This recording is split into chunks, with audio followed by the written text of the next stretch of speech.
अब हमारा next topic है जी short term decisions. Short term किसे कहते हैं जी? एक बात याद रखें कि हर वो चीज जो कि एक साल के अंदर अंदर कैलकुलेट होती है या एक साल के लिए कैलकुलेट होती है, इसे हम शॉर्ट टर्म कहेंगे। मैक्सिमम वन अकाउंटिंग पीरियड के लिए जो है वो शॉर्ट टर्म होगी। और मैनेजमेंट अकाउंटिंग का फोकस वैसे भी मैक्सिमम वन अकाउंटिंग पीरियड है, तो फाइव परफॉर्मेंस मैनेजमेंट 1 ईयर से ही डील करता है या मैक्सिमम वन अकाउंटिंग पीरियड से डील करता है।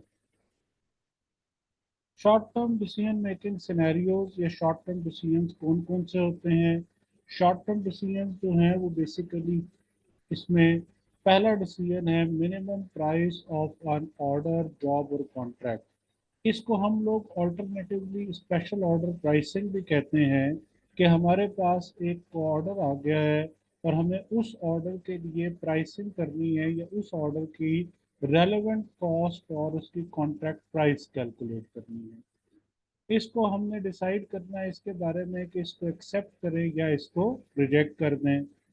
दूसरा हमारे पास टाइप ऑफ डिसीजन होता है मेक और बाय डिसीजन, कि हमें एक प्रोडक्ट खुद बनानी चाहिए या हम प्रोडक्ट बनाने के लिए एक्सटर्नल सप्लायर को कह दें, विच मीन्स आउटसोर्सिंग। एक हमारे पास डिसीजन होता है कंटिन्यू और शट डाउन डिसीजन, कि हमें एक प्रोडक्ट को बनाना चाहिए या हमें प्रोडक्ट को डिसकंटिन्यू कर देना चाहिए। फिर हमारे पास एक डिसीजन होता है फर्दर प्रोसेसिंग डिसीजन।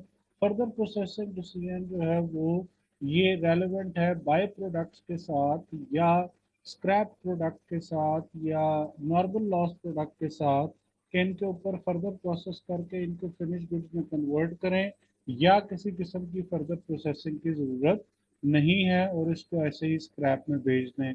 और आउटसोर्सिंग की कॉन्टेक्स्ट में हमारे पास एक डिसीजन होता है जिसको हम कहेंगे limiting factor decision. Limiting factor decision basically F5 में तीन तरह के हैं। एक थ्रूपुट का कॉन्सेप्ट है जो आप ऑलरेडी पढ़ चुके हैं, एक लीनियर प्रोग्रामिंग का कॉन्सेप्ट है और तीसरा सिंगल लिमिटिंग फैक्टर या लिमिटिंग फैक्टर डिसीजन है, जहां पर कंपनी के पास अवेलेबल रिसोर्सेज कम हैं बट उसकी डिमांड जो है वो प्रोडक्ट की ज़्यादा है। रेलेवेंट कॉस्टिंग, रेलेवेंट कॉस्ट का कॉन्सेप्ट ये कहता है कि जब भी कभी आप शॉर्ट टर्म डिसीजन मेकिंग कर रहे हैं, तो शॉर्ट टर्म डिसीजन मेकिंग में जो चीज़ रेलेवेंट होगी वो रेलेवेंट कॉस्ट है, कि कौन कौन सी कॉस्ट अराइज होगी या कौन कौन सी कॉस्ट हमारे डिसीजन को इन्फ्लुएंस कर सकती है। उन कॉस्ट को हम लोग बेसिकली कहते हैं फ्यूचर कॉस्ट या इंक्रीमेंटल कैश फ्लोज, जो कि डिपेंड कर रहे होते हैं मैनेजमेंट के डिसीजन पे। रेलेवेंट कॉस्ट चार तरह की होगी। पहली है हमारे पास future cash flows. Future cash flows का मतलब ये होता है कि ये वो कैश फ्लोज हैं जो कि फ्यूचर में अराइज होंगे ड्यू टू आर डिसीजन।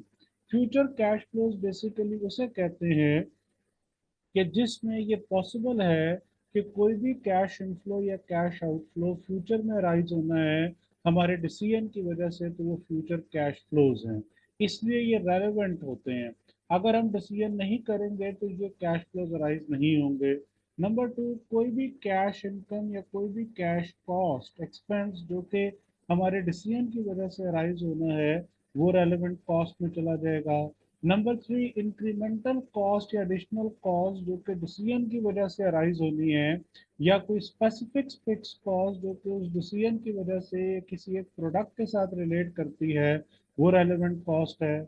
और अपॉर्चुनिटी कॉस्ट का मतलब होता है loss of current benefit to get other best alternative, कि हम अपना करंट बेनिफिट लूज कर देते हैं अदर बेस्ट ऑल्टरनेटिव के लिए, तो ये भी अपॉर्चुनिटी कॉस्ट भी रेलेवेंट कॉस्टिंग की डेफिनेशन में ही आएगी।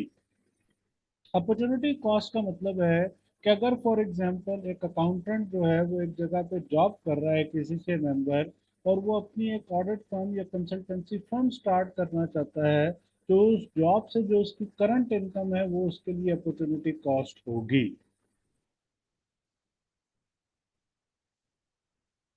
रेलेवेंट कॉस्ट हमने बता दिया कि ये तीन तरह के आपके पास रेलेवेंट कॉस्ट हैं। मस्ट बी या तो फ्यूचर होनी चाहिए कि फ्यूचर में अराइज होगी, या एडिशनल इंक्रीमेंटल या स्पेसिफिक होनी चाहिए, या फिर in the form of cash होनी चाहिए। जिसका मतलब क्या हुआ कि जो नॉन कैश आइटम्स होंगे, डेप्रिसिएशन, अमोर्टाइजेशन या इस तरह की कोई भी कॉस्ट, वो इरेलीवेंट होगी। रेलेवेंट कॉस्ट जो होती हैं उन वो अपॉर्चुनिटी कॉस्ट है, जैसे मैंने आपसे कभी कहा कि loss of current benefit to get other best alternative is opportunity cost. और अवॉइडेबल का मतलब होता है कि आप उस कॉस्ट को अवॉइड कर सकते हैं। अगर हम अपना डिसीजन चेंज कर दें तो ये कॉस्ट अराइज नहीं होगी और हम इसे अवॉइड कर सकते हैं। तो this cost is called avoidable cost. Irrelevant cost और नॉन रेलेवेंट कॉस्ट का मतलब होता है कि ये वो कॉस्ट है जो कि फ्यूचर में अराइज नहीं होनी है, या फॉर एग्जांपल अराइज अगर होगी भी तो हमारे डिसीजन के साथ रेलेवेंट नहीं होनी है। जैसे संक कॉस्ट है। संक कॉस्ट का मतलब होता है कि आपने फिजिबिलिटी स्टडी के ऊपर खर्चा किया। अब आप फिजिबिलिटी स्टडी के बाद ये डिसाइड करते हैं कि हमें एक प्रोडक्ट नहीं लॉन्च करनी चाहिए, तो फिजिबिलिटी स्टडी की कॉस्ट इरिकवरेबल हो गई है। मे बी पॉसिबल हम ये भी डिसाइड कर लें कि हमें प्रोडक्ट लॉन्च करनी चाहिए, but in either case feasibility की स्टडी के कॉस्ट को हम इरिकवरेबल या पास्ट कॉस्ट ट्रीट करेंगे, जिसकी वजह से ये इरेलीवेंट हो जाएगी और इसको हम अपनी रेलेवेंट कॉस्ट की कैलकुलेशन में कंसिडर नहीं करते हैं। इसी तरह कोई ड्राइंग एंड डिजाइनिंग कॉस्ट है या कोई और एस्टिमेशन कॉस्ट है तो ये संक कॉस्ट की कैटेगरी में आएगी और इररेलेवेंट होगी फॉर डिसीजन मेकिंग पर्पसेस।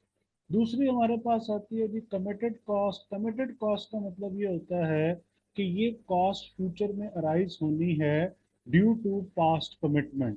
इसका मतलब ये हुआ कि कंपनी में ये जो कॉस्ट है ये अराइज होगी फ्यूचर में due to past commitment, which means कि आप डिसीजन करें या ना करें, ये खर्चा तो is a kind of a period cost है।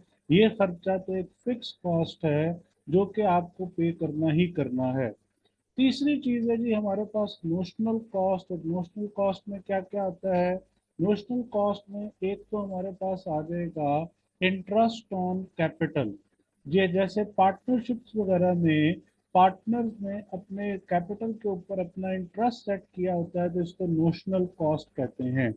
नोशनल कॉस्ट को ऑल्टरनेटिवली हम हाइपोथेटिकल कॉस्ट भी कह सकते हैं, विच मीन्स के एक बिजनेस जो है वो अपने प्रॉफिट एंड लॉस में से हर महीने एक रेंटल अमाउंट माइनस करता है। बेसिकली उस बिजनेस में वो रेंटल अमाउंट किसी को पे नहीं करनी, लेकिन फिर भी वो रेंट माइनस कर रहा है, तो इसका मतलब क्या हुआ कि वो एक हाइपोथेटिकल रेंटल या हाइपोथेटिकल कॉस्ट माइनस कर रहा है, क्योंकि वो बिजनेस अपने ओन्ड प्रेमिसेस में कर रहा है। तो ओन्ड प्रेमिसेस में किसी किस्म का भी रेंटल जो है वो रेलेवेंट नहीं होता। और चौथी कॉस्ट है हमारे पास फिक्स कॉस्ट। फिक्स कॉस्ट के डिफरेंट टाइप्स हैं। एक तो इसमें नॉन कैश आइटम आ जाएंगे जिसमें डेप्रिसिएशन जो कि ओवरहेड्स की कैटेगरी में आता है वो आ जाता है। इसी तरह इस फिक्स कॉस्ट में हमारे पास पीरियड कॉस्ट, कोई हमने बिल्डिंग रेंट पे करना है in the form of cash, जो कि यूनिट्स के साथ या प्रोडक्ट के साथ वेरी नहीं कर रहा, फिक्स कॉस्ट है जो देनी है। इसी तरह एक सर्टेन नंबर ऑफ एम्प्लॉयज हैं, सपोर्ट स्टाफ है जो कि हमने हायर किया हुआ है और उसकी फिक्स कॉस्ट हर हाल में पे करनी है, तो इसे क्या कहते हैं? फिक्स कॉस्ट या पीरियड कॉस्ट। तो ये हमारे पास की नॉन रेलेवेंट कॉस्ट्स हैं जो कि हमारे डिसीजन के साथ रिलेट नहीं करती, इसलिए इनको डिसीजन मेकिंग में इंक्लूड नहीं किया जाएगा। जिसमें जिसमें फिक्स कॉस्ट है, फिक्स कॉस्ट को आप जनरल और एब्जॉर्ब फिक्स्ड ओवरहेड भी कह सकते हैं। फिक्स कॉस्ट में ही आपके पास नॉन कैश आइटम डेप्रिसिएशन वगैरह आ गया। नोशनल कॉस्ट है जिसमें इंटरेस्ट ऑन कैपिटल या हाइपोथेटिकल रेंट है जो कि इफेक्टिवली बिजनेस किसी को भी पे नहीं कर रहा। कमिटेड कॉस्ट है जो कि बिजनेस को हर हाल में पे करनी है बेशक वो डिसीजन करे या ना करे।